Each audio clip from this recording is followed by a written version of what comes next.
Jake, who you got? Tennessee, Georgia. Georgia, easily, man. Come on, Tennessee's 8.5-point dogs. Easiest spread of all time. How? Because they're good, and Georgia's played nobody. At least Georgia has a defense. Oh, come on. You're an IU fan. Your opinion doesn't matter.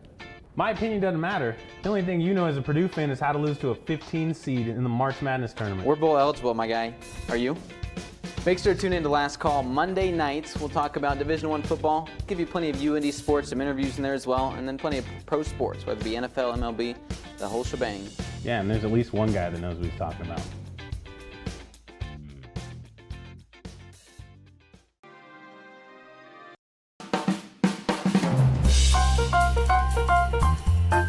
Hey, it's Giselle here on 88.7 WICR.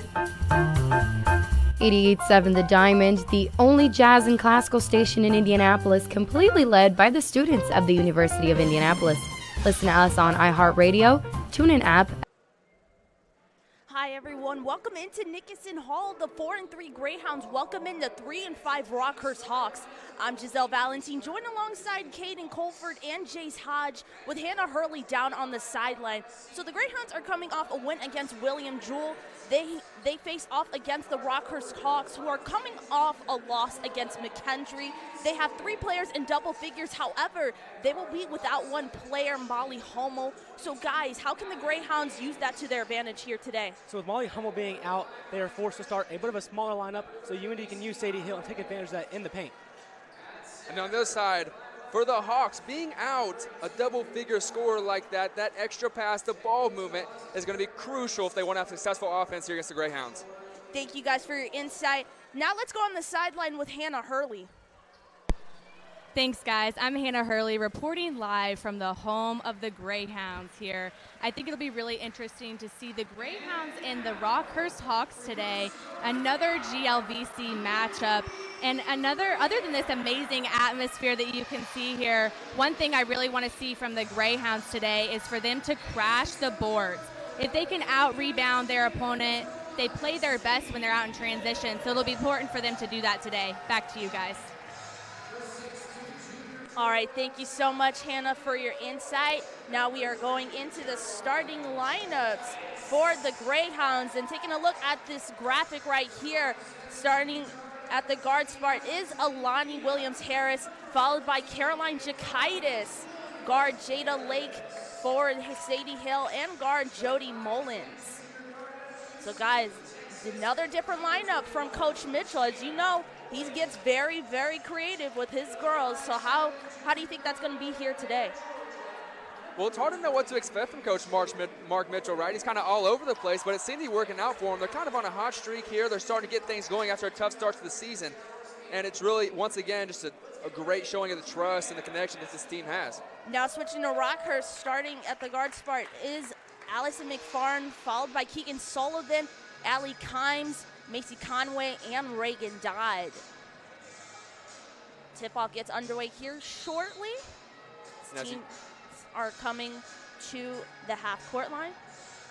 And as you see, they have that 4-guard lineup in there, so expect the pace to be pushed against a bigger UINDY team. And I think that's what Mark Mitchell is going for with this lineup. It's a bit of a taller lineup, trying to crash the boards, get into the paint, get those easy points. All right, tip-off gets underway. Ball is in the air, and it is won by Rockhurst as they will bring it up the court. Keegan Sullivan to Macy Conway. Reagan Dodd's shot no good, rebounded by the Greyhounds. And even though they have a disadvantage in size there, they went right into the paint. Right at Sadie Hill as well, which is no easy opponent. And there's Sadie Hill right there with Rockhurst as they get a block. It was a good job there guarding her too. Sadie Hill's shot no good. Now it's Rockhurst's possession. Keegan Sullivan with the drive, but it is no good. Rebounded by Sadie Hill. Mark Mitchell once again telling the girls to slow it down a little bit here in the early goings. Mullins to Lonnie Williams-Harris. Back to Sadie on top of the key. To Mullins. This is what they did a lot last game, right? That pick and roll actions with Mullins and Hill. Mullins' three is good, and it puts UINDY up by 3 early in this contest so far. And good ball movement there to get the ball to the top of the key to Mullins and get the open shot. Sullivan to McFarren to Reagan Dodd.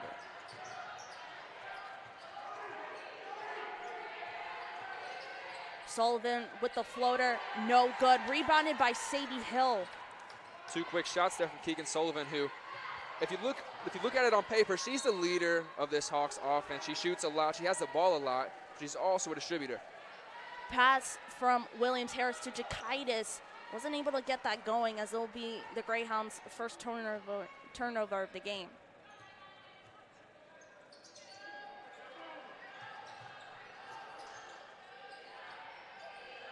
Sullivan with the bounce pass to Dodd. Will bring it back to Commies. Back to Sullivan with the bounce pass. No good. Williams-Harris takes possession on the fast break. Turnaround jumper is no good. Rebounded by Dodd.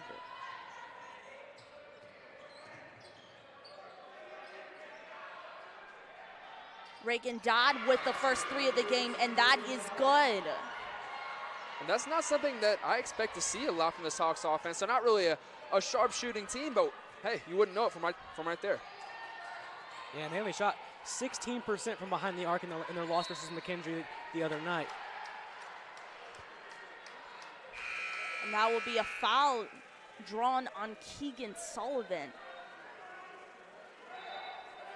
And now into that point, Chase, they're only 28% on the season, so you might think the Greyhounds are giving them that shot at some point.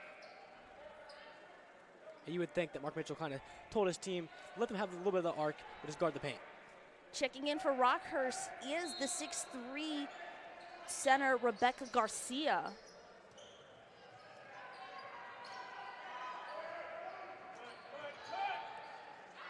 Jody Mullins with another 3, and it is good. Again, she's been on fire so far early on, 6 points. And she's one of those shooters on this Greyhound team that can get hot and get hot quick. So if you're the Hawks, you got to check that right now. And it was very similar action on that play to her first 3, driving to the paint and then popped it out to her. Ball is blocked. Oh, Coach Mark Mitchell was upset. She thought Alani Williams-Harris was fouled, but just couldn't get quick enough as Rebecca Garcia was able to get that layup going.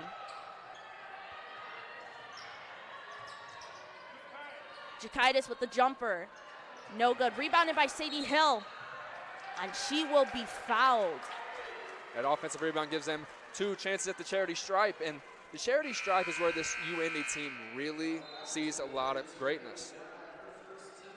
Sadie Hill is coming off a 19-point game last time against William Jewell. 9 rebounds, only just 1 rebound short from a double-double, as in the second half she just had a spark to her that really helped this Greyhounds offense. And the thing about it was she barely played in that first half. We saw her, she started, but she only played a couple minutes. She came out, she had those 2 quick fouls, and she came out of the gate in the second half like a new woman. She was a monster. It sure was. And she's also a really good free throw shooter. Almost 90% this year from the free throw line. She was able to knock down the first. Now she makes her second. And it is no good. Will be rebounded by the Hawks.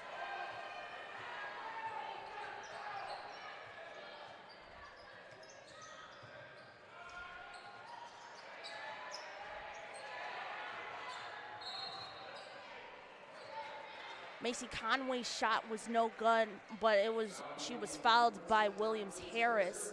That will be her first, the team's first, as Conway will go to the free throw line. She's the senior forward from St. Louis, Missouri. Averages about 12 points per game this season with 2 rebounds and 1 assist. And 4 minutes into this game, it's obvious that they're trying to penetrate, get some easy baskets. by the basket itself. It's a bit of a surprise because of the height difference that UINDY has, the height advantage that UINDY has when they're attacking at the basket. Conway hits both free throws. William Harris will bring it up court. Driving with her crossover move. Finds Jody Mullins on her right. Back to Williams Harris to Jada Lake, excuse me. Pass was intended for Sadie Hill, but it'll go out of bounds. It'll still be UINDY's ball still. Jody Mullins will inbound it. Finds Williams Harris. Back to Mullins.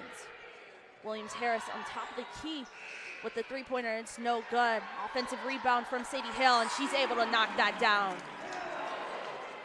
Offensive rebound. It's great to see that from the Greyhounds this early because it is really what propelled them over their last matchup. Those offensive rebounds really provided some key second chance points.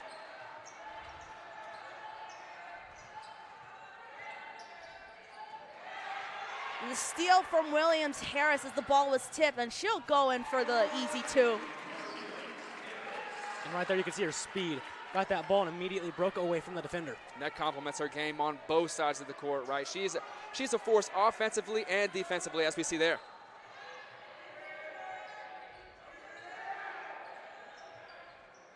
Shot is no good, rebounded by Lake. She'll quickly bring up the ball up court.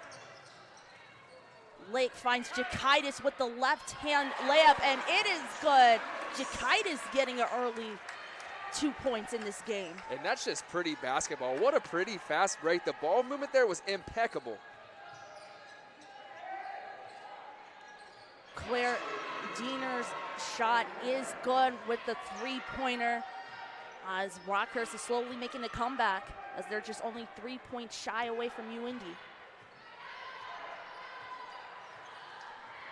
And Diener is one of those 2 or 3 freshmen for Rockhurst that have seen significant game time this year, along with Conway, who has, as you mentioned earlier, has been phenomenal for the Hawks. Williams Harris pass was intended for Sadie Hill, but it was picked up by Jakaitis, but regardless, back to Sadie Hill, and it was no good. And that will bring us to our first media timeout. So we'll take a moment to step aside. UINDY leads 13 against Rockhurst with 10. You're watching Greyhound basketball here on UINDY TV and the GLVC Sports Network.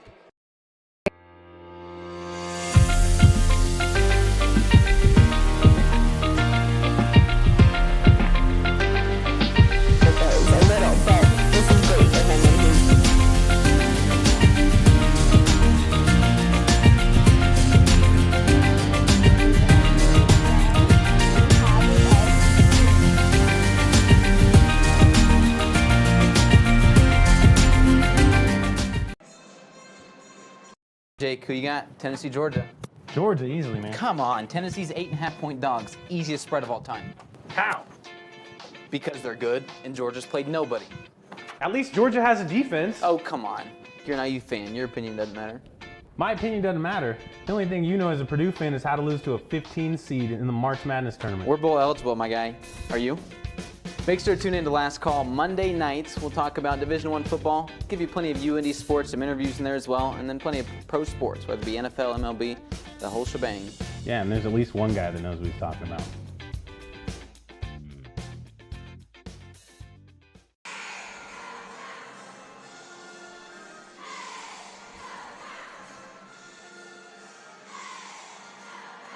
To a hot start with those first 2 3-pointers. We're looking forward to what they can do here in the next part of the game. Back to you guys. All right, thank you, Hannah, for your report. 3:42 left to play in this first quarter. Greyhounds do lead by 3 against Rockhurst. Both teams came out pretty hot. Both teams came out pretty efficient.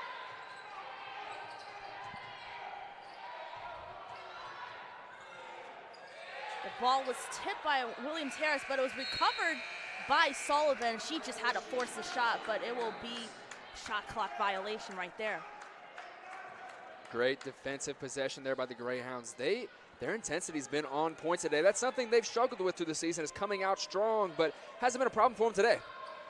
The Greyhounds have some new players out there. Idaliz Ortiz, Lauren With, and Liv Becker have checked into the game. Ortiz with the pass to Williams-Harris as she was trying to shoot the three, but it is no good. And it'll be rebounded by Rockhurst on a fast break. Keegan Sullivan thought about shooting it. Instead, she passes it to her teammate. McFarren with the jumper, no good. Rebounded by McFarren. Tries to go in, and the basket will count. And that's why coaches always say to follow your shot, right? Because the shooter always has the best idea of where the ball is going to come off the rim. And we saw it there. She got her own rebound, put it up, and got the foul call. And McFarland last year had 14 points versus UINDY, so her best game of her career was against the Hounds. McFarland's free throw is good, as it'll tie things up here. Macy Conway for Rockhurst will check back into the game, as McFarland will sit this one up. Will head back to the bench. Williams-Harris will inbound the ball.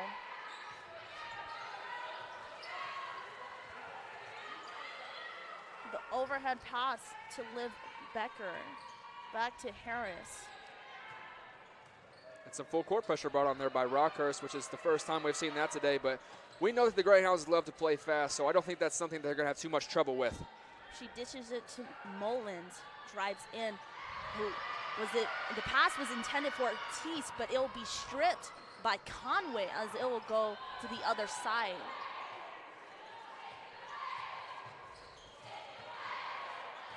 Ben's pass is no good as it was stolen by Williams-Harris.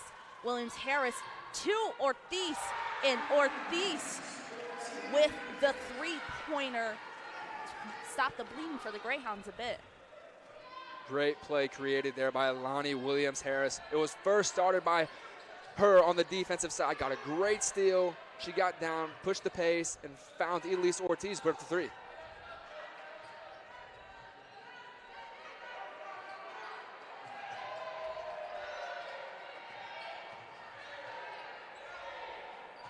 Keegan Sullivan, heavily guarded by Ortiz. Dodd is able to recover that, and the assistant coaches are not liking what they're seeing. Ortiz with another three, and it is good. And that isn't often part of her game. Only 20% from behind the arc this year, but tonight she's knocking them down. You know when you're feeling it, you're feeling it. She's feeling it right now. I'd expect to see at least one more.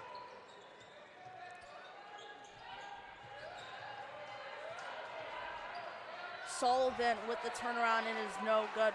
Rebounded by With. Williams-Harris, her speed brings it up court, and she is charged with the double dribble. Well, you can see tonight, UINDY is doing a great job of guarding Keegan Sullivan. Keegan Sullivan's having a tough time getting into the paint and getting those easy buckets that she's accustomed to. You got to think that her name was the first name to show up on the scouting report, Ryan. Her name was probably the name that Coach Mark Mitchell pushed on his team to make sure that they contained. And to this point, they're doing a great job. Maya Mitchell will make her first appearance here today as she will check in. Checking in back for Rockhurst is Rebecca Garcia.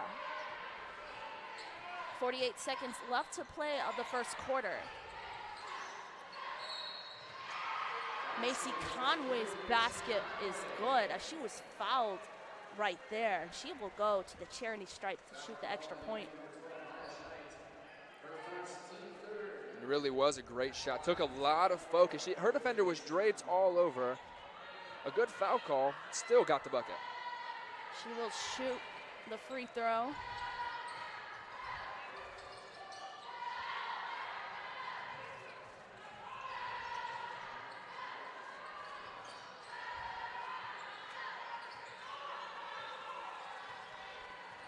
Williams-Harris telling her players to scoot back a little bit, space things out a little bit evenly here. And With will be charged with the double dribble, and it'll be another turnover from the Greyhounds. Rockhurst fell back into a 2-3 zone there, which they've they flip between a man and a 2-3, and I think that UINDY just kind of got caught confused, caught flat-footed there. Keegan Sullivan will check back into the game, as will Claire Diener back into the game for the Hawks. Garcia will inbound the ball. She finds Sullivan. Will bring it up court. Probably use the last remaining seconds to get a play going.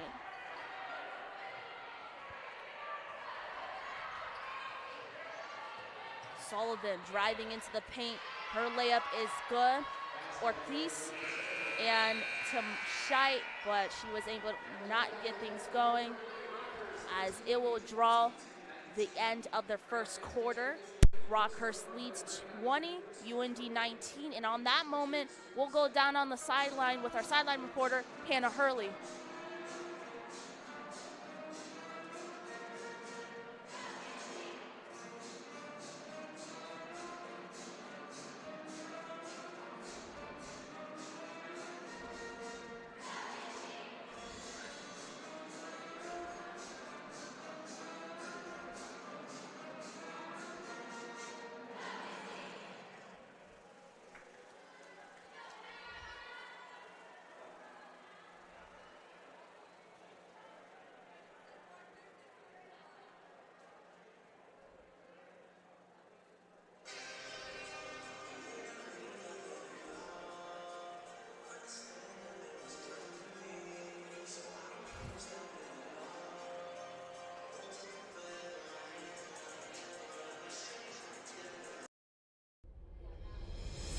Award-winning news coverage.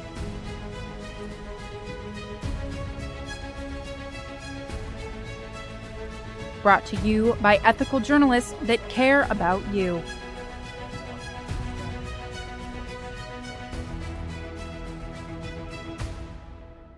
We have you covered on crime, latest on sports, and the best in entertainment.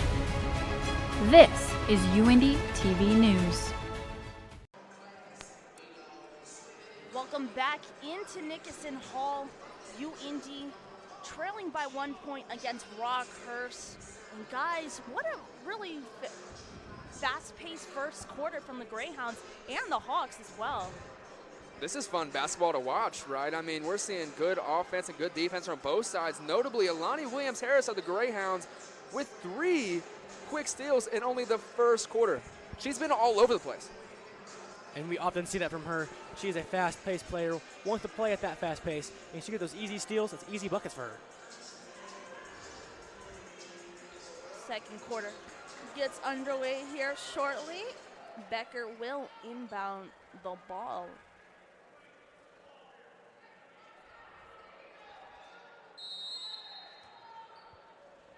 She dishes it out to Williams-Harris, who will bring it up court.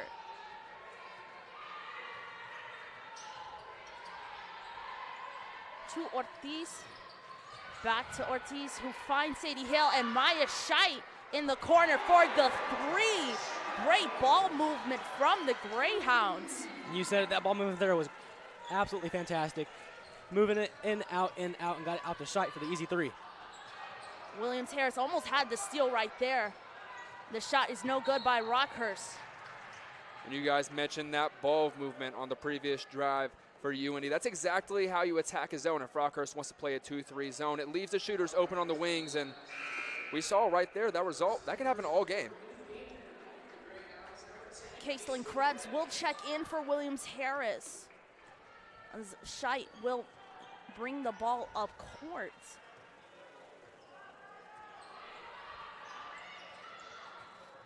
She goes to her left with the bounce pass, finds Ortiz from behind the arc. Her 3 is no good. Rebounded by Scheidt as she was able to recover it, but it is no good as it'll be Rockhurst ball. It was a good look trying to find Ortiz there, but just a little misplaced pass.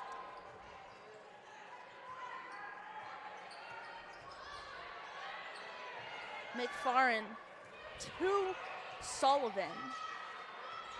The bounce pass was intended for Garcia, but was kind of tipped by Sadie Hill.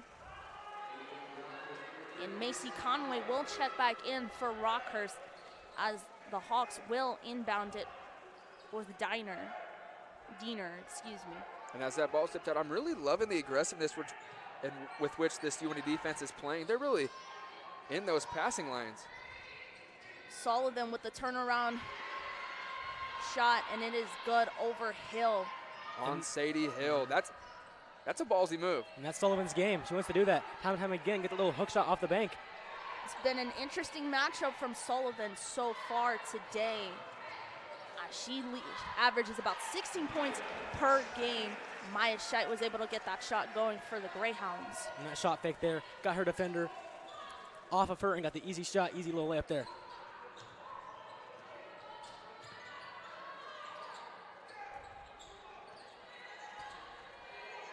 Conway with the bounce pass to Sullivan.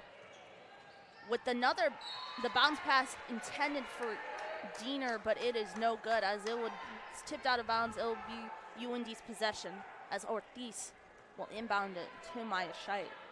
But you can see every time that Sullivan gets the ball, the defender is right on her immediately, all over her, trying to stop her from getting those points. I will say one thing, though. Sullivan's not backing down from anybody. That's Sadie Hill, who has a size advantage on her, but she doesn't care. Becker to Caitlin Krebs. Krebs with the bounce pass to Sadie Hill. Her shot is no good, but a foul was drawn. It will be an offensive foul on Sadie Hill, her first. She will check out of the game, and in for her is Jada Lake. And in last game with Sadie Hill, she had 2 fouls in the first quarter, and she didn't really see much action in the first half. So Mark Mitchell trying to utilize that same strategy and possibly use her in the second half. Well, definitely worked in that game, right? She came out, and it was a whole new game from that point on.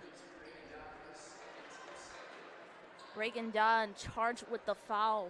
She will sit this one out. Scheidt finds Krebs. The pass was intended for Liv Becker, but it was a little bit too strong, as will be another turnover for the Greyhounds.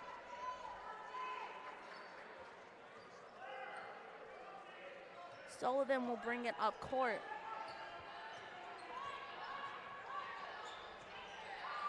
From the left elbow for the 3, no good. It is rebounded by Bent, but it's no good as it is now Greyhounds ball. And the bounce pass was intended for Scheidt. Scheidt thought she was fouled. She's kind of talking to the refs saying, hey, I thought I was fouled right there. I think she wanted a kickball violation. Her pass was thrown off the leg of a Rockhurst defender. Bent's jumper is no good.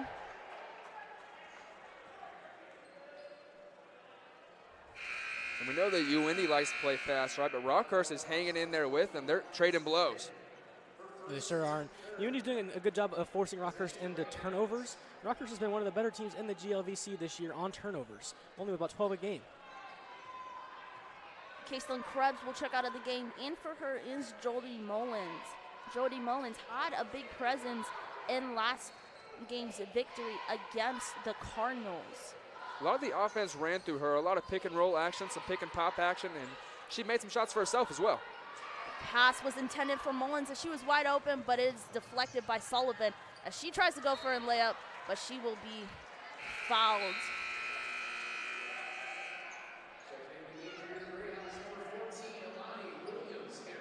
Williams-Harris will check back into the game, take place of Scheidt. Conway driving through traffic.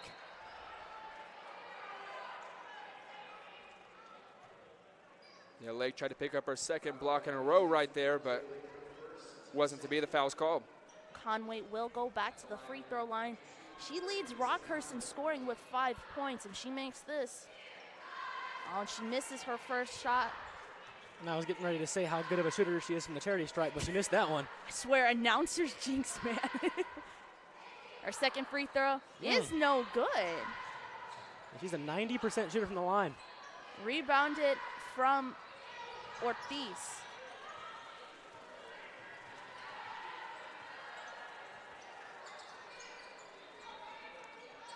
She finds Becker, back to Lake, back to Williams-Harris. Jody Mullins driving in, and her jumper is good. Great play design, double screen set for Mullins, trying to get her three, but the space wasn't there, and she found her own shot mid-range, and then she comes back on the other side of the floor, gets her feet set, and draws a charge. Mullins leads Indianapolis so far with 8 points. Maya Scheidt will check back into the game, as so will Sadie Hill, taking place of Jada Lake and Liv Becker. And that charge taken right there could be a real momentum swing. It's plays like that that make big differences in close games. Mullins will bring it up court.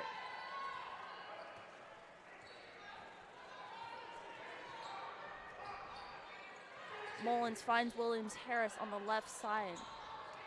Back to Harris with the bounce pass intended for Sadie Hill, but it's no good as Mullins decides to drive through for the layup, but it's no good. But either way, she will be fouled. And when she's in, she's been all over the floor, everywhere on defense and offense, making those plays that UINDY needs. Now we'll send her to the charity stripe. And you can see it in the way she plays. Her aggressiveness, she's always looking for her shot. And you've seen a couple of dishes here have been nice. She knocks down her first. In the last game in 26 minutes, she finished second on the team in scoring with 9 points, 2 rebounds, and 4 assists with 2 steals. So it's nice to see her finally getting that again. Diener's jumper is good. And Diener there was able to find the little gap in the full court press and go to the about the charity stripe and knock down the easy jumper. Mullins with the overhead pass to Ortiz, but it is deflected.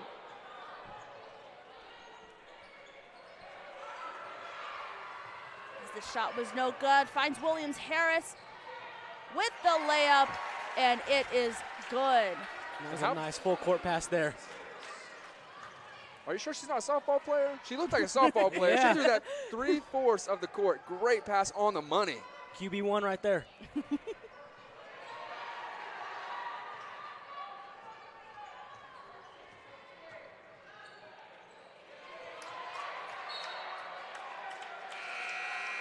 The UINDY defense once again creates another possession for themselves. Now will bring us to our second media timeout. So we'll take time and step aside. UINDY leads 30 against Rockhurst 24. You're watching Greyhound basketball here on UINDY TV and the GLBC Sports Network.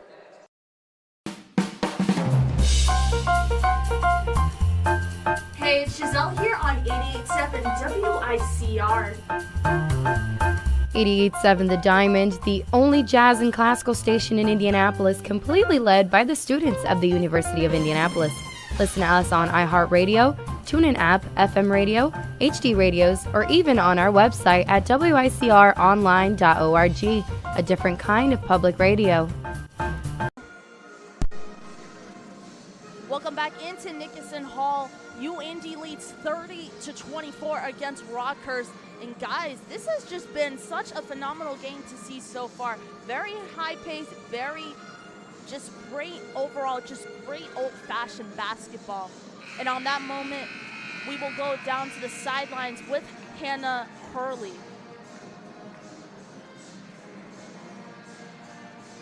Again, down here on the sidelines, it is a game of cat and mouse between the Greyhounds and the Rockhurst Hawks.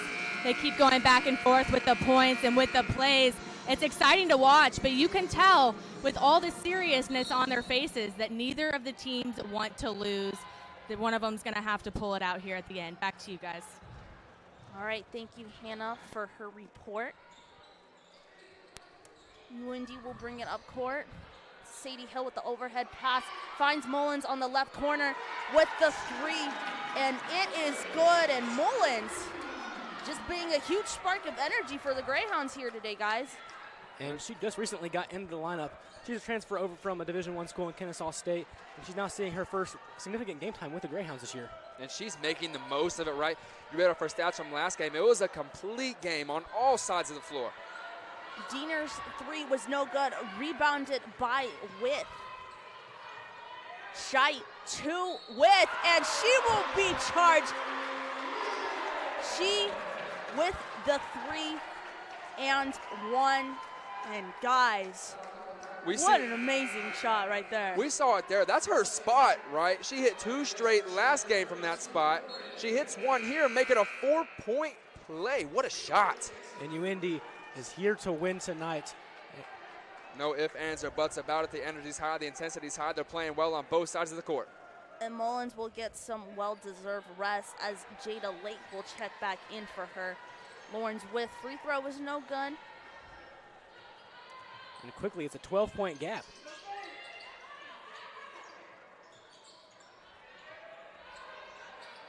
Bounce pass to Garcia as she will try to swing around with.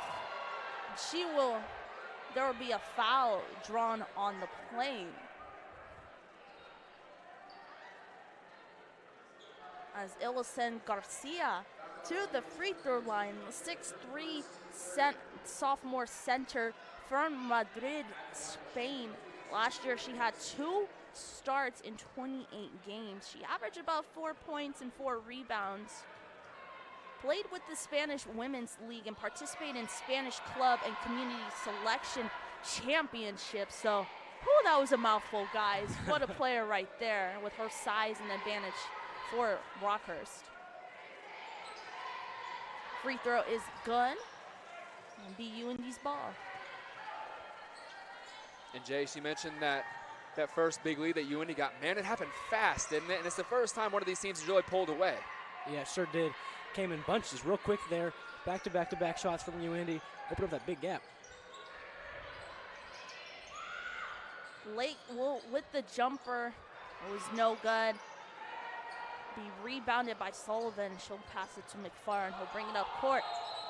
And she will be charged for the double dribble. We've been seeing a bit of double dribbling from both teams quite a bit here today, guys. They're definitely calling it both ways, so can't question the consistency. Jada Lake will check out of the game. In is Liv Becker.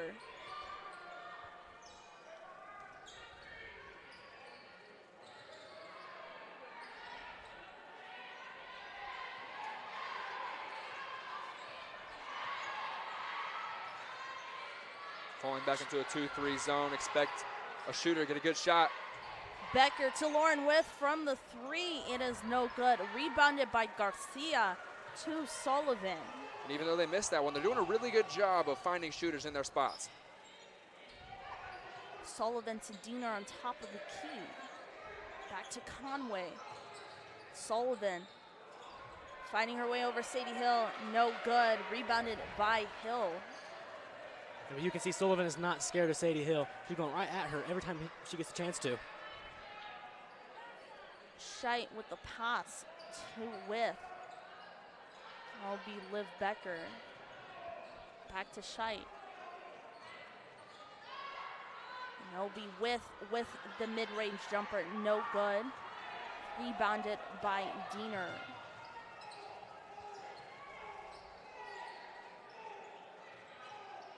Mark yelling at his girls really aggressively, trying to stay heavy on the defense.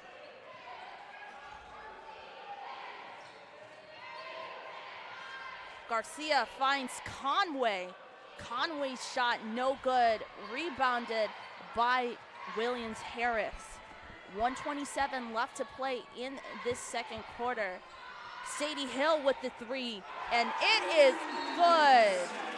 She can shoot it too. And if Sadie Hill gets hot from outside, he might as well just mark this game off. We'll see it one more time. Sadie Hill from the top of the key.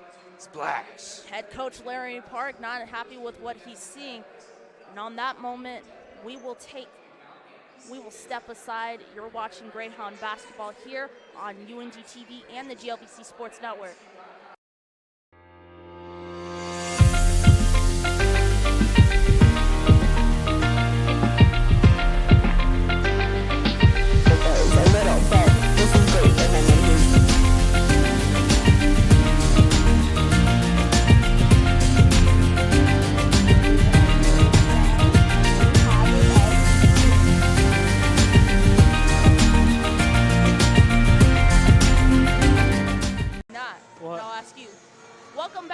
Nickerson Hall, UIndy leads 39-25 against Rockhurst. And by looking at these stats so far, UIndy in the second quarter, 67% from the three-point line, as Rockhurst has not even attempted one bit from the three-point line, guys.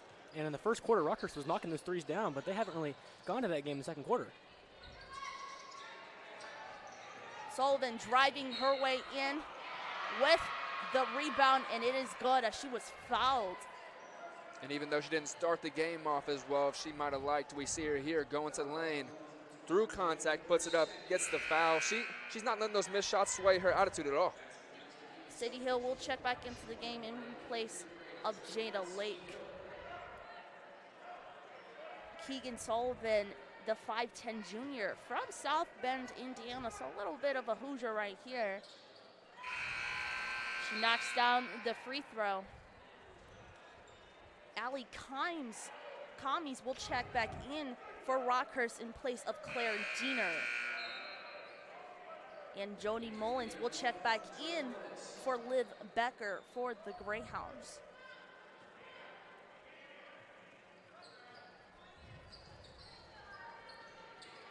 Scheidt with the overhead pass to Jody.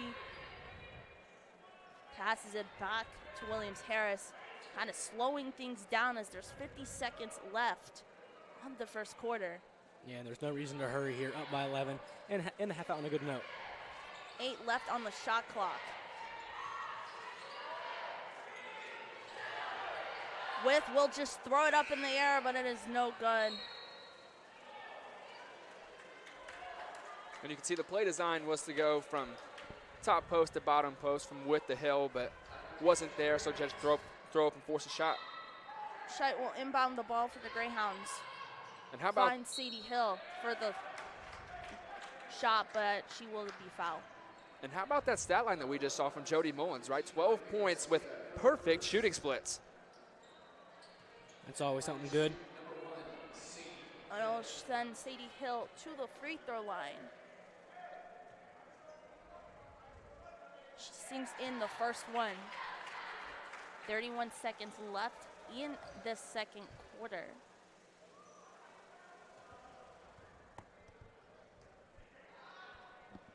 She knocks down the second. Jada Lake will check back in for the Greyhounds, as so will Carolyn Jakaitis in place of Lauren With and Sadie Hill. Garcia will inbound the ball for the Hawks. She finds Conway. Conway to Sullivan. Back to McFarren. She's on top of the Indianapolis logo. She slows down this play right here. Conway to Garcia on top of the arc. Back to Sullivan on the left-hand corner, and it is good. Scheidt will throw the ball, and it is no good. And they'll bring us at half. UND leads 41, Rockhurst 31. And on that moment, we will now go down on the sidelines with Hannah Hurley.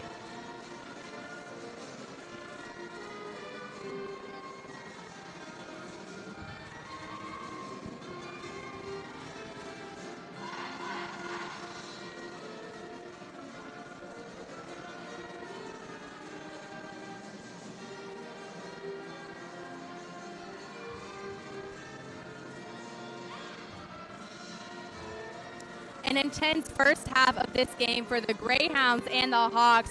The Greyhounds have managed to widen the gap here in this second quarter, pulling ahead of their opponents with a little bit of a 10-point lead.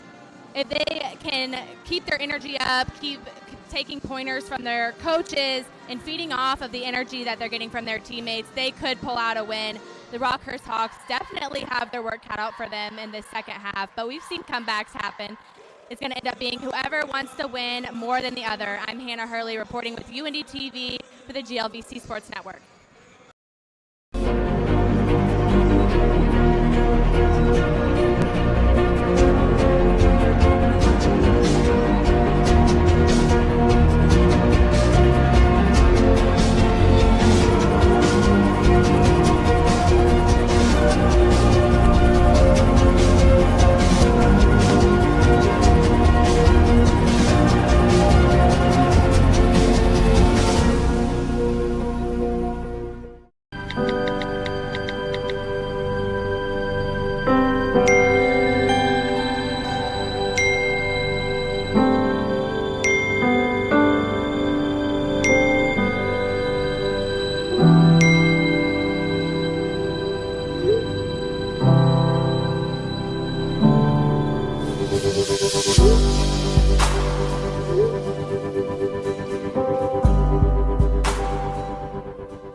across divisions, sports, championships, and schools for nearly 500,000 student athletes. College sports create lifelong opportunity, and that starts with education.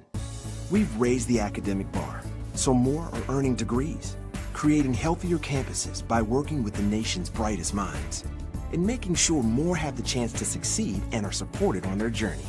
But beyond the numbers, it's about opportunity, and we're working to provide it for every student athlete.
To them, the whole world looks like an opportunity, one to be seized, built upon, and made better for their sport and the people around it. To student athletes, every opportunity is a chance to change what could be and show the world what opportunity can do.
Number 32, Kyle Hornsby.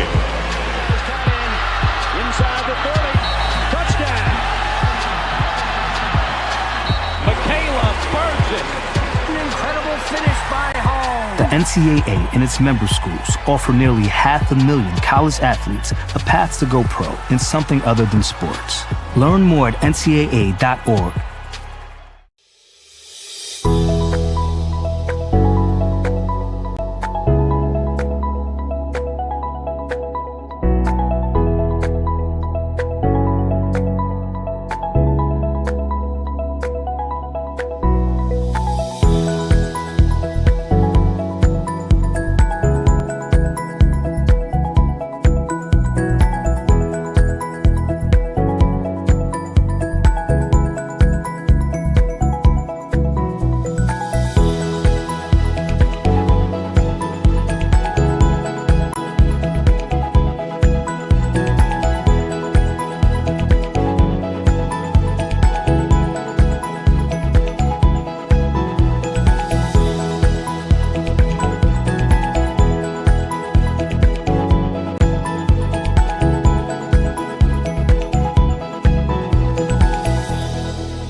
I pledge. I pledged. I pledge. I pledge. I am an NCAA student athlete. And I pledge to be a champion of unity on my team, on my campus, and in my community. I pledge to embrace differences and strive for inclusion and collaboration. I pledge to stand against racism, hate, and discrimination.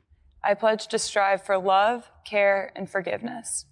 I pledge to stand against silence, deceit, and obscurity. I pledge to strive for dialogue, truth, and understanding. I pledge to stand against fear and doubt. I pledge to strive for trust and belief in one another.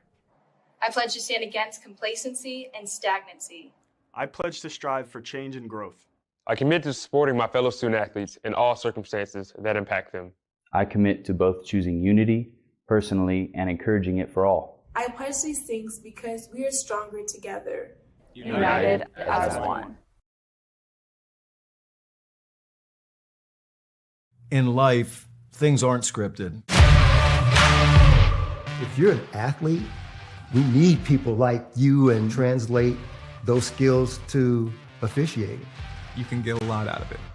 It happens in every town, in every game. We never have a perfect game, but the rewards always outweigh the negativities.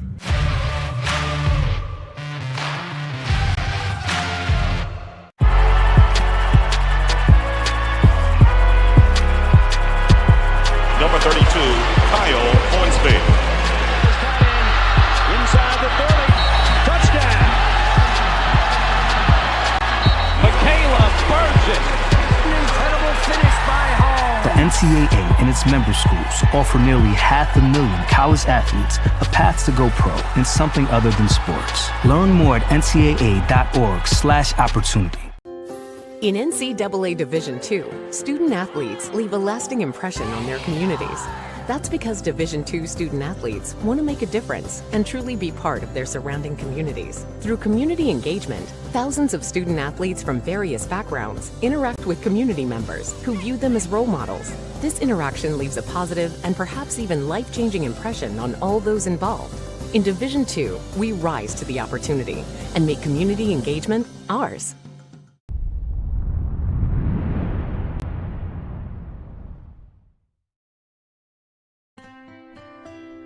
Wow, that's so many memories, I would say. I think the things that when my teammates and I get together, what we enjoy the most, I think, are just all the stories, all the things that happen between us playing against some of the best schools. You know, we played some Division I schools. We beat Eastern Illinois twice. A thrill for a Division II school to go in and to beat a Division I school. And I think we remember, you know, feeling like kind of the David versus Goliath. And that's what I think we realized, if you can come together as a group, you know, that you can have success. Well, I think any competitive person, it's tough. But I still look at it today, you know, it's been 30 years since I played competitive basketball, and in the business world and the education world, you lose, and things happen, and you go back to your playing days, and you got knocked down and you got to get back up. So that was kind of our mantra. I think to have dreams. As a little kid, I had dreams that I wanted to do something athletically, you know, and basketball was my passion. And so I don't care what it is, do something that you like, that you're passionate about. That to me is the most important thing, and then work to achieve it. And if you work hard enough at it, I think your dreams can come true, even when people tell you it'll never happen. And that to me was kind of the David versus Goliath thing. Yeah, and it's a cliche, but I do think life is a game. Life is a competition. And I think I was prepared because I competed in college, and I say the same thing to people. You kind of those same attributes. You have to work hard, you have to practice what you want to do, and you have to believe in yourself, and you have to have those dreams, and you put that package together, and I think it's a pretty good package for success. Hi, I'm Larry Tucker. I'm a former NCAA student athlete from Lewis University.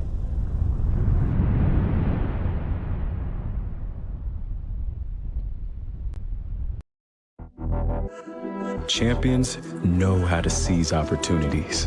When they see moments of greatness unfold right before their eyes, they push as hard as they possibly can, and then they push harder. Because the heart of a champion never settles, never quits, and never stops giving its all. We are champions. We are Division II. We go big, we give it everything we've got, and we win. On the field, on our campuses, in our communities, for our causes, in our careers. We rise to become champions in everything we do. We are Division II, and there are no limits here. We make our time count. We set our own path. We become champions on our terms. It's time to up your game, because we're here to play and learn. But most importantly, we're here to discover ourselves, our vision, our heart, our drive, to achieve every goal we aim for, because we want to be champions at the highest level, life. At Division II, the opportunities are here. Are you ready?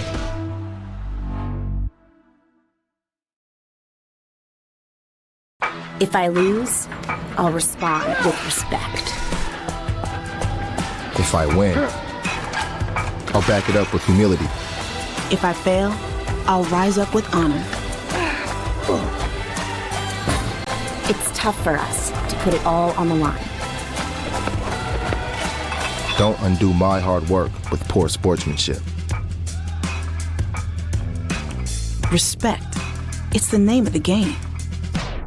I pledge. I am an NCAA student athlete. And I pledge to be a champion of unity on my team, on my campus, and in my community. I pledge to embrace differences and strive for inclusion and collaboration. I pledge to stand against racism, hate, and discrimination. I pledge to strive for love, care, and forgiveness. I pledge to stand against silence, deceit, and obscurity.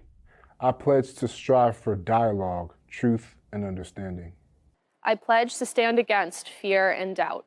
I pledge to strive for trust and belief in one another. I pledge to stand against complacency and stagnancy. Welcome in back to Nickerson Hall. Second half gets underway here shortly. And guys, what an amazing first half from the Greyhounds as they currently lead by 10 points. It's been a high-paced back and forth action, especially from Jody Mullins. Jody Mullins is really leading this Greyhound charge, and it's been so fun to watch. He's been all over the place, filling up the stat sheet. And Jace, how about those points scored? Yeah, she has 12 points currently. Her career high was 13 points at Kennesaw State. So one more basket from her, she has her career high. And 12 in the first half is crazy. And on perfect shooting splits. On perfect shooting splits, nonetheless. It's going to be amazing to see if she's already playing like this early on. It's going to be amazing how the rest of the season is going to turn out for this young woman. Sometimes you just get in the zone, and that zone can last a long time. That can last games. That can last weeks. So yeah, this could be scary. When you get hot, you get hot. Let's talk about for a second before we inbound the ball. Let's talk about the three-point shots from UINDY. They've been 8 out of 13 from behind the arc, while Rockhurst has been 3 of 7. So how has that been a huge factor in today's game so far? Shooting over 50% from long range is always a great accomplishment. And they're really, like, the three-point weapon has been just that. It's been a lethal weapon against these Hawks. Second half gets underway.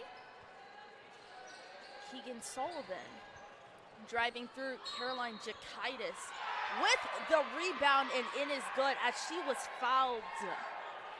And Coach Larry Park of the Rockhurst Hawks came out the half. He wanted to get his star player going. Keegan Sullivan with no time coming in, right? She just went straight to her thing. Keegan Sullivan leading all scorers for Rockhurst with 10 points. If she makes this, it will be 11. She will make, and now she currently has, she has 12 points so far in today's contest. It will be UINDY's ball.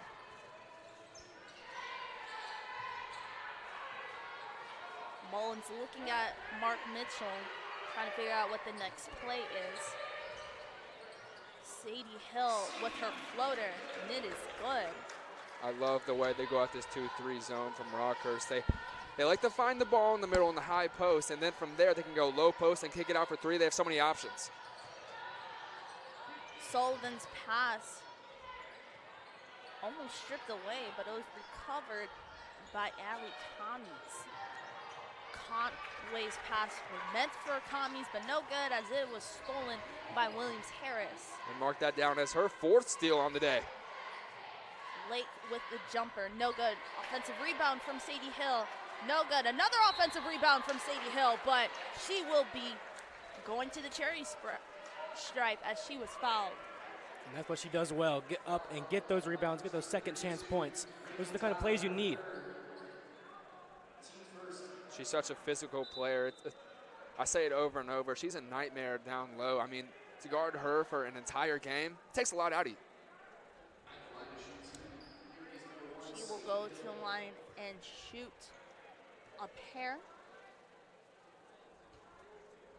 Let's just talk about her game last time we saw her, which was Thursday. 19 points and 9 rebounds. So far, she has 10 points. If she makes this, it'll be 11. And how much of an impact has she had on today's contest, guys? I mean, she's really just, I said it last time, and I love the way I said it. I'd say it's a secret weapon, but it's no secret weapon. I mean, she's the first name on the scouting report when you play the Greyhounds, right? She's the one that you look to contain, but most of the time it's not successful. Yeah, and on Thursday, she wasn't that big of a presence in the first half, but today she was there in the first half playing a lot of minutes. Sullivan's three, just a little bit short.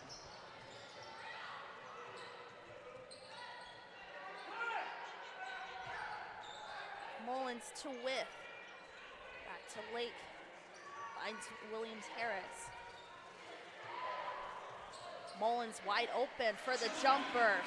And that right there is her new career high 15 points, guys. And what an amazing job from her. And she's still perfect from the field on that shot.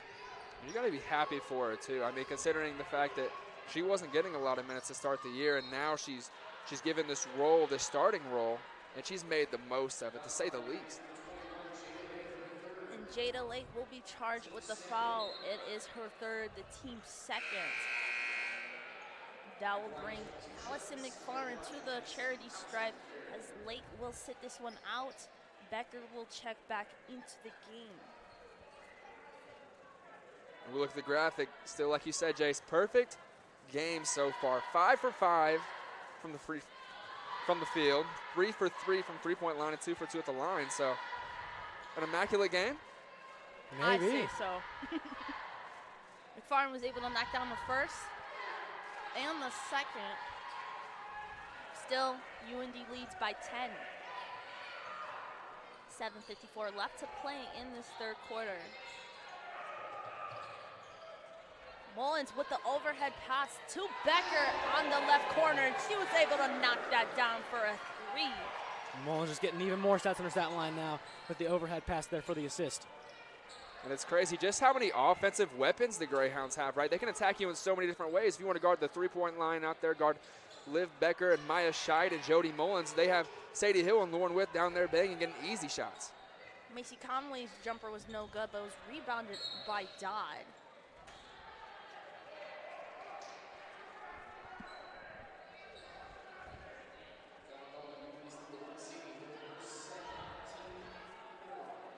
Sadie Hill was charged with the foul.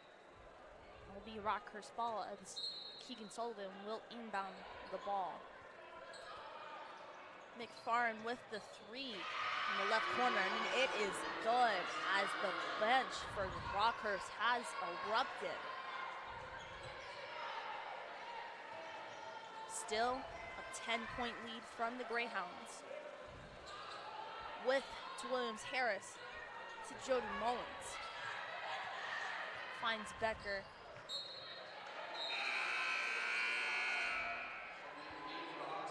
And it'll be UIND's ball as they will inbound the pass. Here we see the three from Rockhurst that could really get this offense going. Sadie Hill finds Jody Mullins, but it is no good as it's stripped. Sullivan from the 3, no good. Rebounded by Becker. Williams-Harris to Mullins. Finds Sadie Hill with the turnaround spin move. She was able to get the shot going. She made that look so easy. That's not an easy shot, folks. That footwork was impeccable.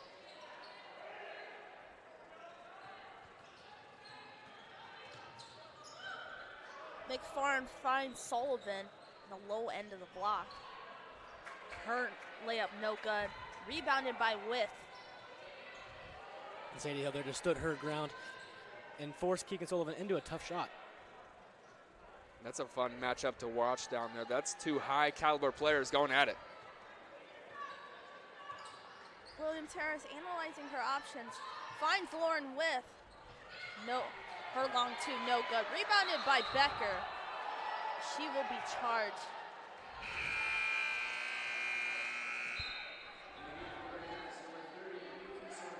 Looks like they're going to say she caught the ball, then fell down with it, resulting in a travel. Ortiz will check back into the game in place of Sadie Hill. And you can see that Rockhurst saw Sadie Hill go out and then immediately took Keegan Sullivan out. That matchup going there with Keegan Sullivan and Sadie Hill. And that's where the coaching aspect comes into this game, right? You have two high caliber players, but even those players need to sit a little bit too. Those players get tired too.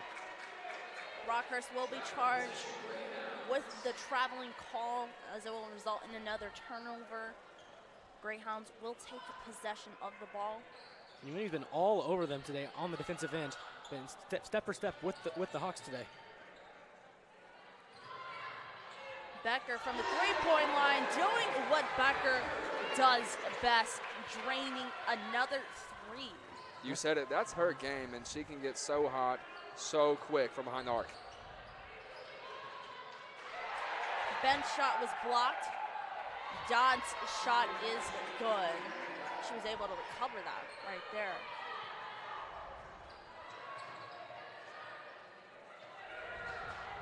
Becker again from the 3. Just a little short on that. Rebounded by Commies. McFarland for 3. No good. Rebounded by Mullins. It's just like a 3-point shootout here.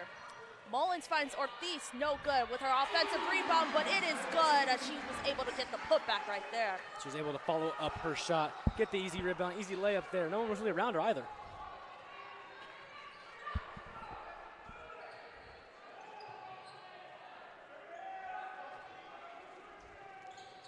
Dodd to McFarland. McFarland with the pass to Bent.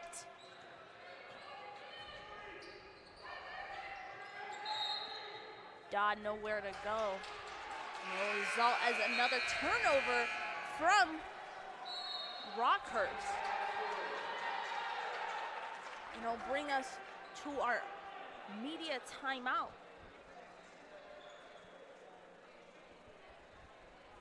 And on that moment, we will step aside and we will go down on the sidelines with Hannah Hurley. Hannah, what do you have for us? Jody Mullins has been absolutely on fire the first half and into this quarter currently, because she's hit her career high for points scored in a game, as my other commentators were just telling you guys a little bit ago. And just by the beginning of this third quarter. So we're going to continue to follow her throughout this game and see if she can stay on fire. Back to you guys.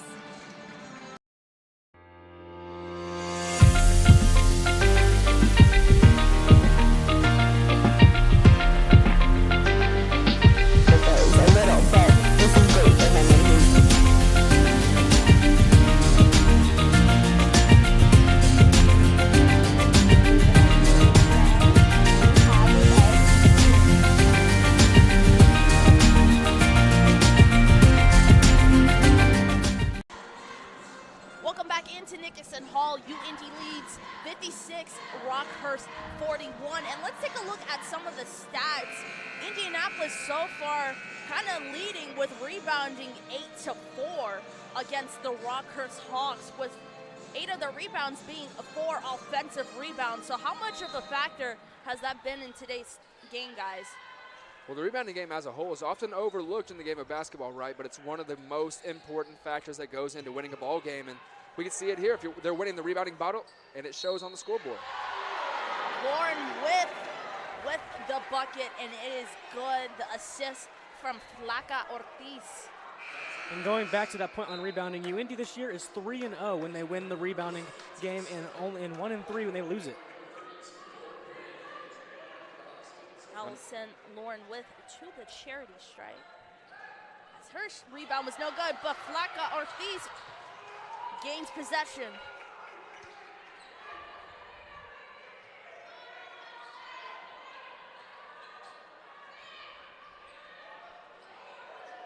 Ortiz with the overhead pass to Scheidt. Back to Ortiz, who decides to go for the 3. Little too strong. And it was OB Rockhurst ball. She hesitated just a little bit there, and they might have thrown the shot off. Garcia will inbound the ball for the Hawks.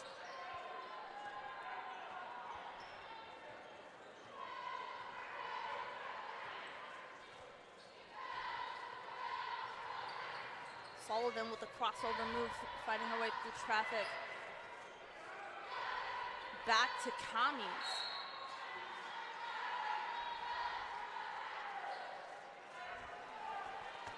And will be a foul on Lauren with her second, as Rockhurst will inbound the ball.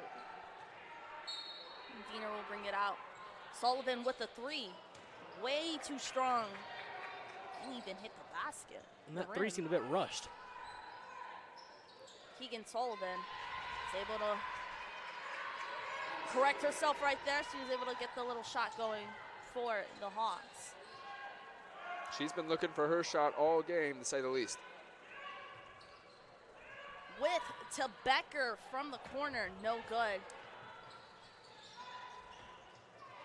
Scheidt with the bounce pass, intended for width, but it was stolen, stripped by Commies.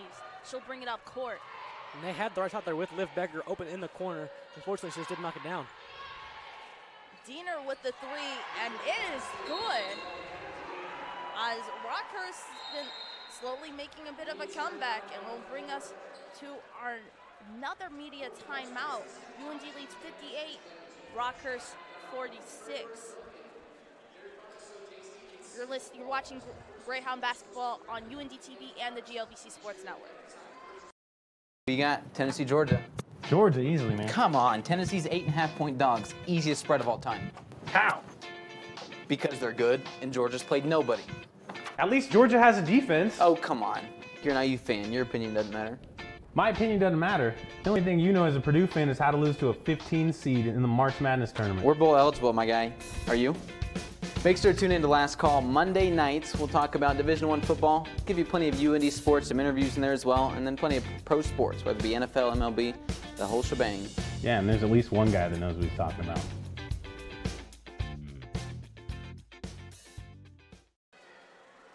Welcome back into Nickerson Hall. UINDY leads 58, Rockhurst 46. And right before timeout, we saw a little bit comeback from Rockhurst with a 3 from Claire Diener. She was able to knock that down, and Rockhurst still putting a lot of energy left in. They're not giving up quite yet here, guys. And after that one quick shot, Mark Mitchell wasted no time calling a timeout there, stopping the momentum as soon as he could. And that's the right thing to do. They will call a timeout. Don't let Rockhurst get any of that momentum going in to the rest of this game. And you know, if Mark Mitchell does not like what he sees, he is very quick to point it out, call a timeout, and that's what he currently just did. As the ball was stolen by Commies, she gave it to Conway. Conway shot, no good. There is a foul drawn here as Rockhurst is on its feet. Liv Becker charged with the push foul, and will send Allie Commies to the free throw line. And you can tell that Rockhurst is not ready to give up yet. They still want this game. Allie Commies, the 5'5" guard freshman for Nixa, Missouri. In her last game she just finished the night with 3 points, a rebound, 2 assists, and 1 steal in 28 minutes. Just like that, they're back within 10. Williams-Harris will speed things up, and she brings it up court pretty quickly.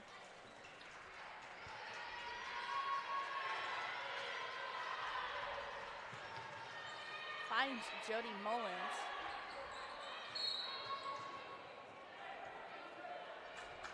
There is a foul drawn.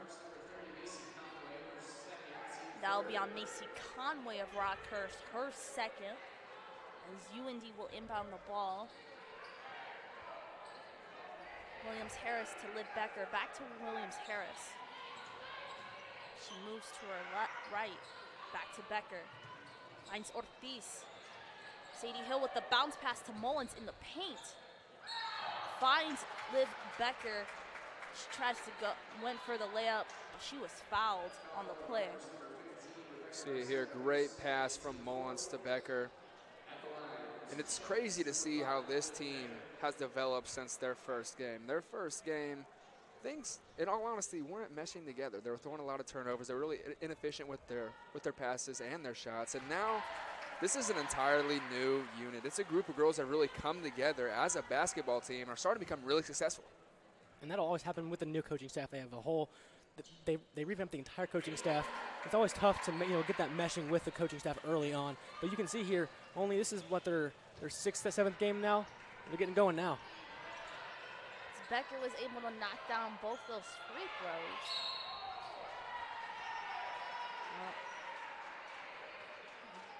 UINDY still leads with 12 with 1:28 left in the third quarter. Macy Conway will go back to the free throw line, the 5'11" senior forward from St. Louis, Missouri. Averages about 12 points per game, but she missed her first free throw.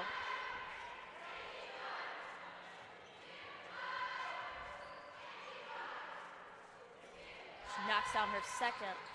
Still an 11-point lead by the Greyhounds. Williams-Harris will inbound the ball. Tries to find an open woman. Finds Mullins. Back to Williams-Harris, and she brings it up court.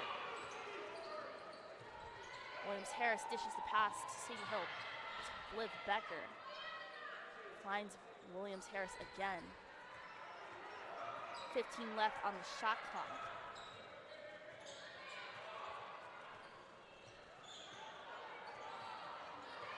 Williams-Harris finds Ortiz in the right corner, and it is good.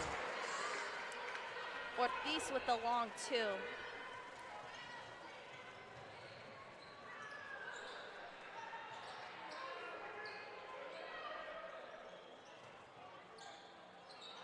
Conway's layup shot no good.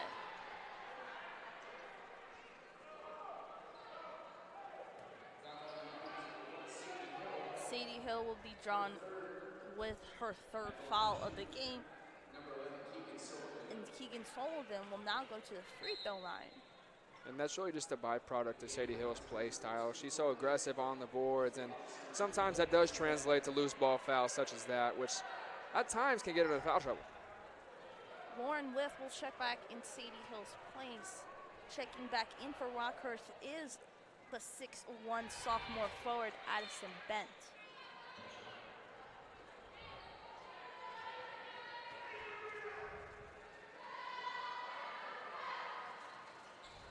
Sullivan misses second. 39 seconds left to play in the third quarter.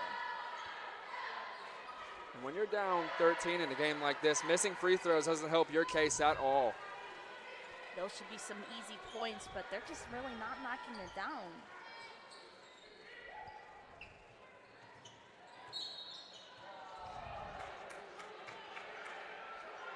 Macy Conway will be drawn with the foul. That will send Jody Mullins to the free throw line. Harrison McFarland will check back in for the Hawks, taking Macy Conway's spot. Mullins drains her first free throw. I'm not going to say anything. I don't want to jinx nothing here, so. Well, it's a good thing you didn't say anything because she was able to make their second free throw. Still hasn't missed tonight. She hasn't. Been perfect from field goals. UINDY has a 15-point lead, 7 seconds left of the third quarter. Sullivan's three, no good. Rebounded by With. That will close the end of the third quarter. UINDY leads 65, Rockhurst 50. And on that note, we will now go on the sidelines with Hannah Hurley. Hannah, what do you have for us? We've seen fouls on both sides. Head coach for the Greyhounds, Mark Mitchell, even questioning the ref on one of the fouls by Jody Mullins. But I will say it seems these fouls are mostly working in favor for the Greyhounds. These women are taking every opportunity they have to boost their lead over the Rockhurst Hawks. We'll see what these women can do and what fuel they have left in the tank for the fourth quarter. I'm Hannah Hurley. Back to you guys.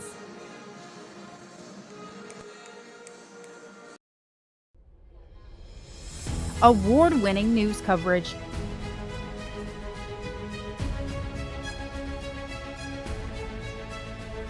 Brought to you by ethical journalists that care about you.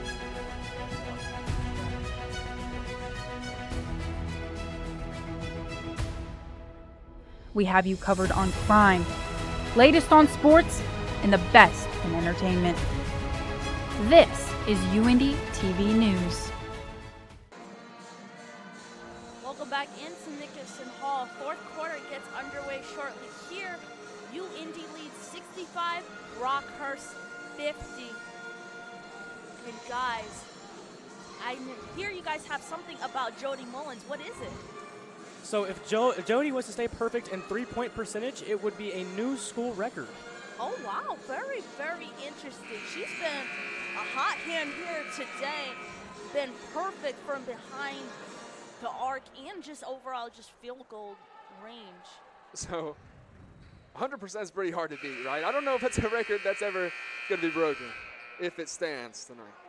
It'd be even better if she can stay perfect on every stat line. Free throws, field goals, and threes.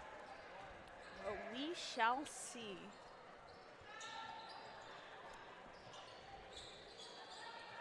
This fourth quarter action gets underway here. Drew up a play for her right here. Ortiz with the jumper, no good. Rebounded by McFarland. So go the other way. Sullivan with the spin around move, no good. As will be UINDY's possession. And they continue to do a good job of guarding Sullivan. Sullivan's had a tough night in the paint with Sadie Hill and others just right up on her. Williams-Harris will bring it up for the Greyhounds.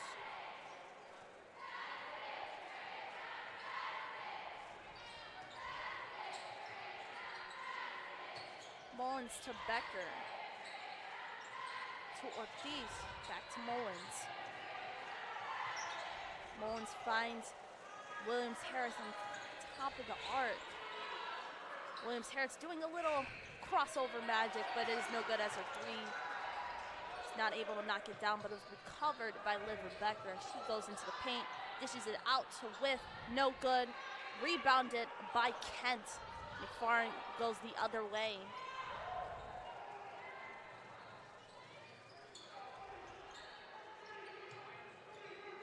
Sullivan almost lost possession of the ball. Bounce pass back to McFarland from the corner three, and it is good.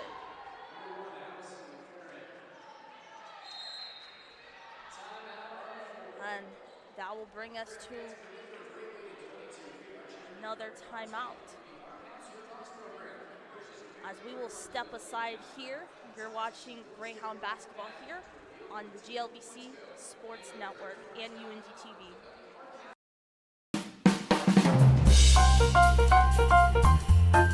Hey, it's Giselle here on 88.7 WICR.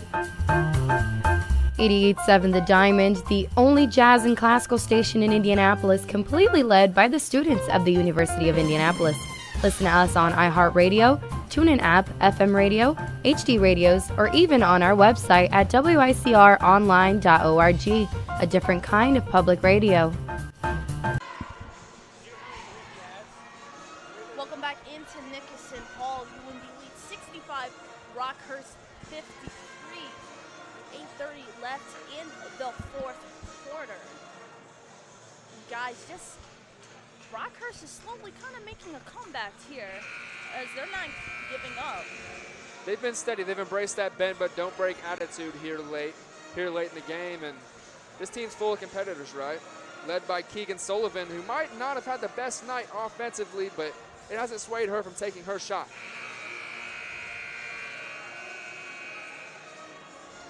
Williams Harris will inbound the ball for the Greyhounds as it is their possession. Williams Harris to Becker, back to Williams Harris.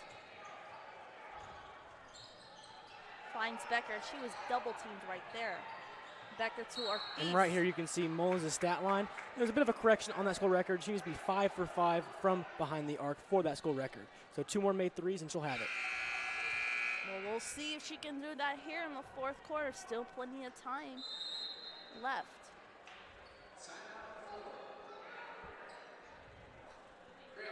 And it will draw us to our another timeout on the floor. So we'll step aside.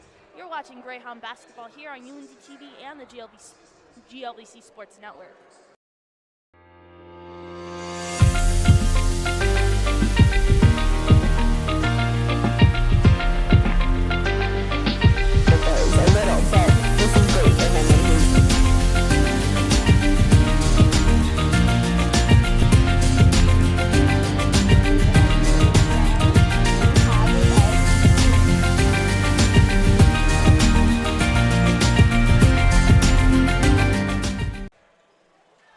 Welcome back into Nickerson Hall.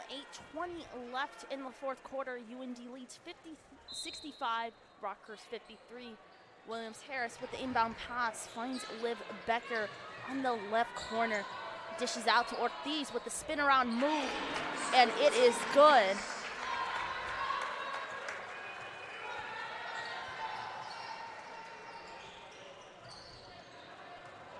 Keegan Sullivan with the spin move as she's double teamed, and she gets through her defenders, able to get the shot going for the Hawks. Tough move and a tough shot there by Keegan Sullivan. And you can tell that she doesn't care that there's anybody on her. She'll go right at them. Doesn't matter if it's LeBron James or Sadie Hill, go right at them.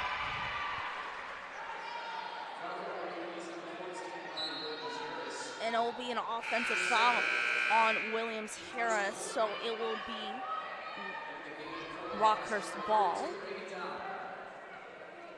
As Keegan Sullivan will check out of the game. In her place is Reagan Dodd, the graduate forward.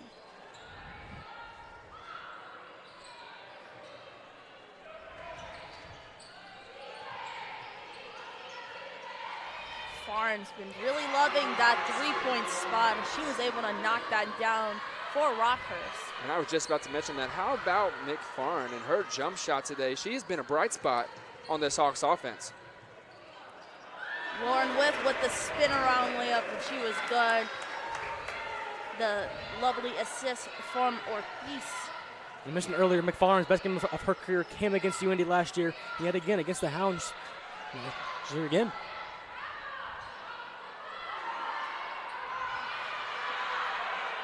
And McFarland last season had a season high of 14 points here for UIND, and now she's tying it again as she is second in scoring with 14 points.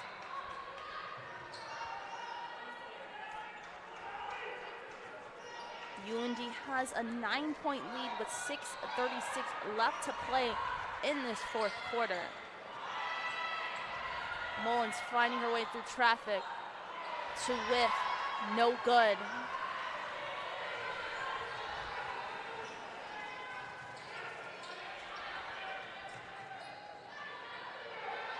Kami's shot was no good, but she will be there will be a foul called.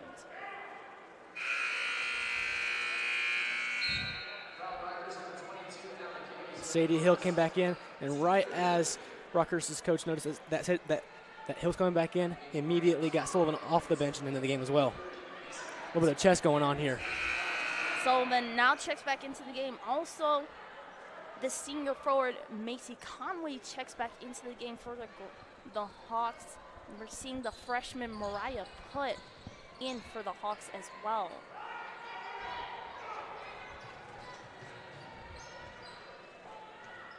And you mentioned the trend that we were seeing with the substitutions between Sadie Hill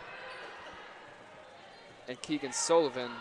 Well, Keegan Sullivan has been the one tasked with guarding Sadie Hill the entire night, and she might be the only person on this team that's willing to take that task. Becker's three is good. It stops the bleeding for the Greyhounds a bit. Ball is kind of poked. It'll be over the back. Greyhounds will gain possession of the ball. And we go back and look at it. That's Liv Becker once again from beyond the arc. Rockhurst's Mariah Polt will check back out of the game.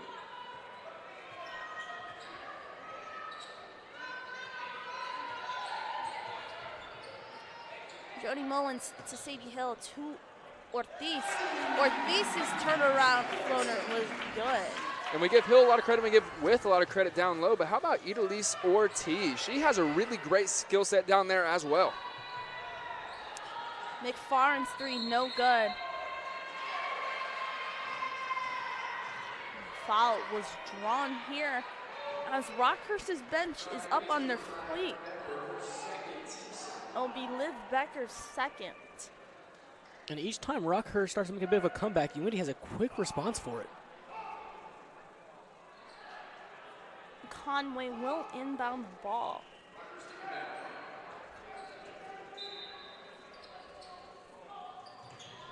Conway to Commies. There'll be a kickball violation. And as you said, just as Rockhurst looks to creep in a little bit, UINDY shuts the door each time. And up to this point, Rockhurst, as they still do, face an uphill battle, a 14-point deficit to the Greyhounds. Conway will inbound it. Finds Commies. Commies to McFarland. Back to Commies. Commies with a little crossover move. No good. Rebounded by Dodd. No good. And it will be Rockhurst ball.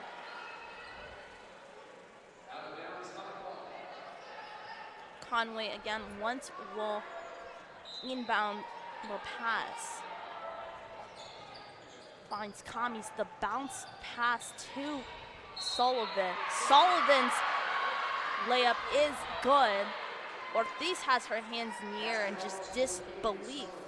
What a great move. Switched directions, went behind the back, then went up with the right hand on Ortiz and drew the foul. And that's Sullivan's game, getting into the defender, drawing those fouls, and putting the basket in at the same time. So Sullivan plays kind of a guard role for this team, but as her size, usually she'll face small defenders, not necessarily in this case, but you can definitely tell that's something that she works on a daily basis. Sullivan's free throw, no good, rebounded by Becker.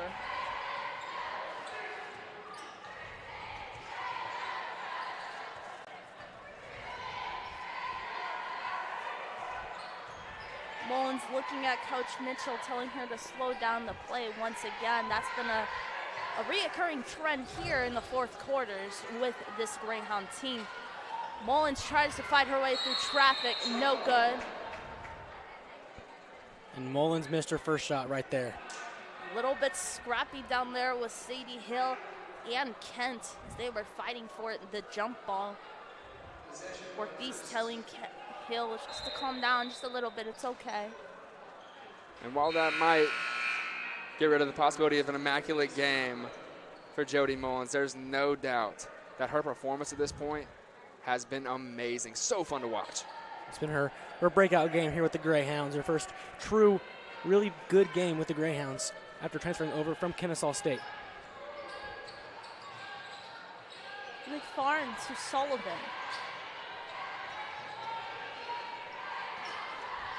To Conway. Conway drives in for a layup. No good, but she is fouled. And they're looking to get it back piece by piece here, drawing a lot of fouls, and if they can convert on these free throws, that is a really, really efficient way to get back into this ball game.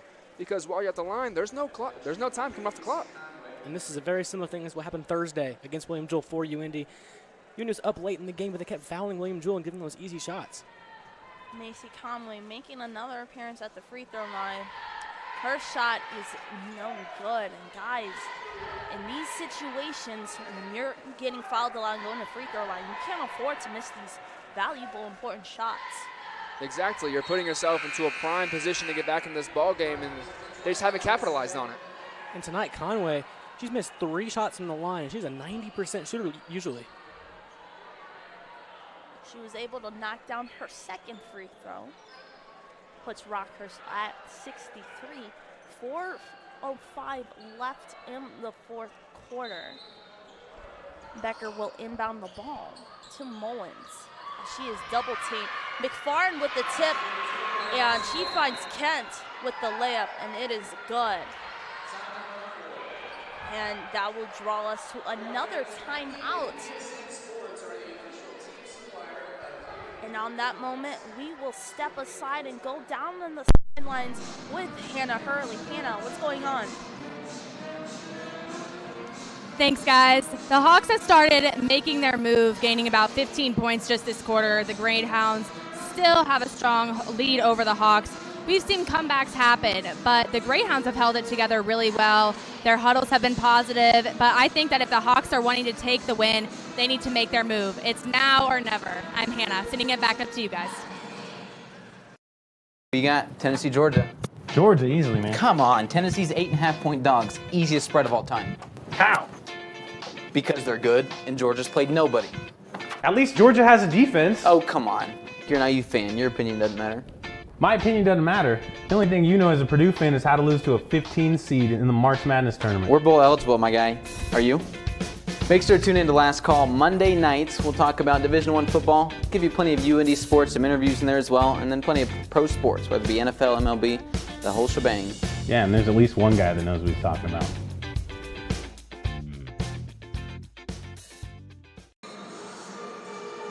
Welcome back into Nickerson Hall. UIndy leads 74, Rockhurst 65. And just by looking at these stats, guys, pretty close. Close basketball, kind of really intense here in this fourth quarter. And I want to take a moment and talk about the bench. UIndy currently leads 38-15, and oh my goodness, a little bit of a flip right there as I'm trying to talk about stats and people are just flipping each other. Oh my goodness. Turned into a football game right there. You mentioned it was softball, now it's football. I don't know what sport we're playing right now. The referees are kind of talking things out a little bit. Looks like they're going to review if this was a flagrant foul or not. That's probably the right call. Just check it out, make sure they get the right call here. This could really be a big swing. All right, while the officials will review the last play, we'll step aside here on UIndy TV and the GLBC Sports Network. Award-winning news coverage.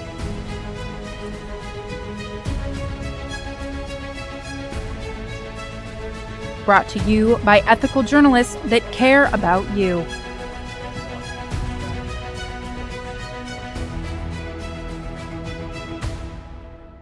We have you covered on crime, latest on sports, and the best in entertainment. This is UIndy TV News.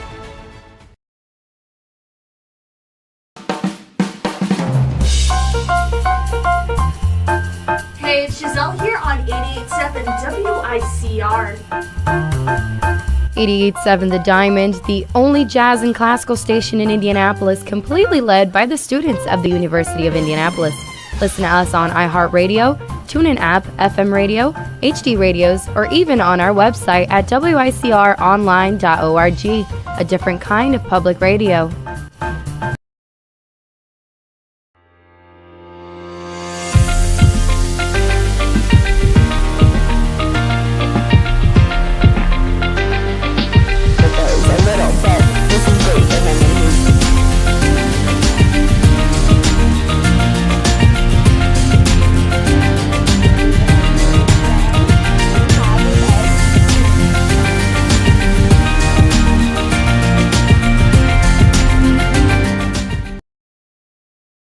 Jake, who you got? Tennessee, Georgia.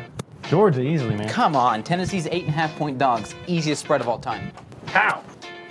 Because they're good, and Georgia's played nobody. At least Georgia has a defense. Oh, come on. You're an IU fan. Your opinion doesn't matter. My opinion doesn't matter. The only thing you know as a Purdue fan is how to lose to a 15 seed in the March Madness tournament. We're bowl eligible, my guy. Are you? Make sure to tune in to Last Call Monday nights. We'll talk about Division I football, give you plenty of UINDY sports, some interviews in there as well, and then plenty of pro sports, whether it be NFL, MLB, the whole shebang.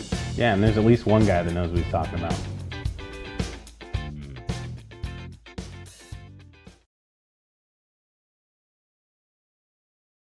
Oh. Greyhounds will inbound the ball. Scheidt to Becker. Becker to Williams Harris. Back to Becker. Finds Scheidt to William Harris. And you can see the intensity from this Rockhurst defense. They might smell blood in the water here. Williams Harris with the crossover, and she was able to lay that in. Switched hands at the last minute. Great ball handling there to get into the lane, go past two defenders, and get the easy layup. That's the thing about Alani Williams-Harris. You never know when she's going to bust out a crazy move like that. Diener's rebound. Diener's shot is good. It's a pretty close game here, guys. Smart basketball from the Greyhounds. Patient, smart basketball. No need to rush anything with the lead you have. Strategy that Mark Mitchell has been utilizing a lot in these past couple of games. Williams Harris finds Liv Becker at the corner, and Liv Becker doing what she does best. And guys, it's raining here in Indianapolis, and that's thanks to Liv Becker. Yeah, Indy's having a great night tonight shooting the three-point shot. Farm was able to recover it, and she was able to get the shot going. And shooting 54.5% from long range tonight. That's an incredible split from the Greyhounds, especially at the volume they're shooting. And they only shoot 32% on the season. So an outstanding night from behind the arc for the Greyhounds. That's thanks to Jody Mullins for sure. She's been having a hot hand from behind the arc. Yeah, Liv Becker as well. Sadie Hill's shot was fouled, so that will send her to the free throw line. Ortiz will check back in the game for Becker.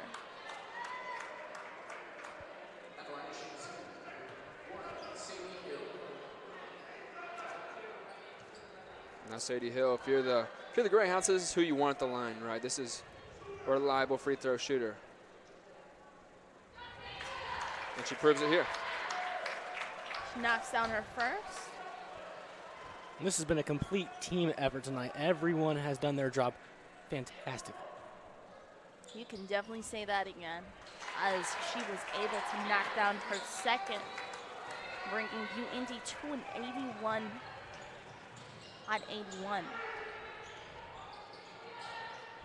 Conway's shot is good.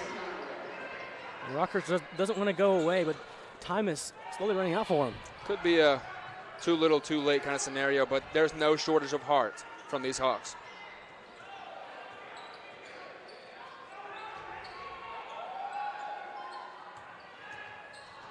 Scheidt in the lane. Her floater is good.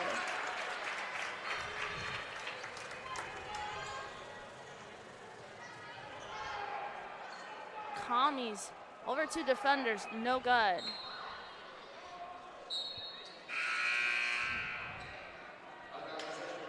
And as we were talking about how this what looks to be a win tonight for the Greyhounds has been an entire team effort. It's because every player on this team has embraced their role, you know? I mean, they're sharing the ball really well. The shooters are shooting well. The defenders are defending well, and it's been a team effort on the board, so it's a great effort overall. The ball was stolen, and Sadie Hill goes the other way with the layup. And you can see that chemistry with UINDY is starting to work now. This is their 8th game. It's going to be 5-3 now. The chemistry is here now. It's a great feeling when things start to mesh. Sullivan's three. Is able to knock it down. Williams Harris will go the other way with the layup. And that will bring us to another timeout. We'll take a moment and step aside. You're watching Greyhound basketball here on UINDY TV and the GLBC Sports Network. Award-winning news coverage.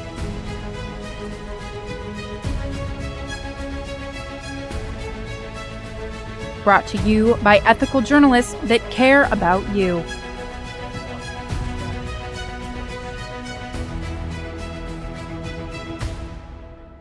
We have you covered on crime, latest on sports, and the best in entertainment. This is UINDY TV News. Welcome back into Nicholson Hall. UINDY leads 87, Rockhurst 74. 56 seconds left in the fourth quarter. And guys, what have you been most impressed with here in today's contest? Probably the way that UINDY has shot the ball tonight. They are getting those open looks constantly, and they're constantly knocking them down. That's a testament to the ball movement on this team, too. They're finding the best shot each and every time down the floor. Farn's jumper, no good. Rebounded by Ortiz. She's double teamed.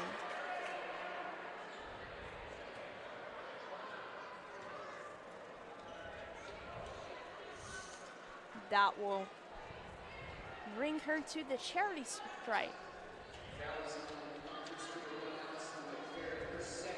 And here we get a good look at Mark Mitchell and Sadie Hill. We talked about their relationship last game a lot. You know, they're both two really emotional people. They wear their emotions on their sleeves, but they're big basketball people, and it shows. And like we begin to see, they're beginning to mesh. The entire team is. And Mark Mitchell has done a great job so far in his first year with the Greyhounds, leading them to a 5-3 start, 3-1 in the GLVC. This team has a bright future.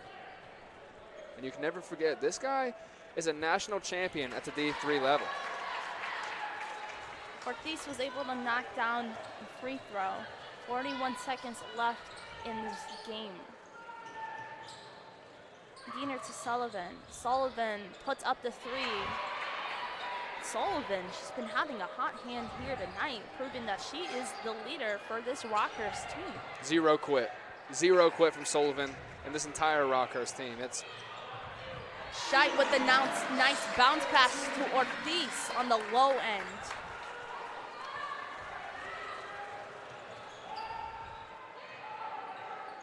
Sullivan again from the three-point line, and that will be all she wrote. UINDY will now become 5-3 on this season as they officially went 90-77.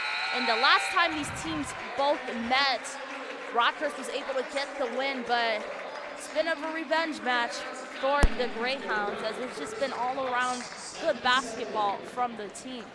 And it's been this game was so fun to watch. I mean, from the get-go, these teams were trading blows, and even though UINDY pulls out the win by 13, it didn't feel like a 13-point win. It was closely contested through the entire matchup. We're now just waiting for our sideline reporter, Hannah Hurley, for Mark Mitchell. Now in that moment, we will now go on the sidelines with Hannah Hurley, as she has head coach Mark Mitchell.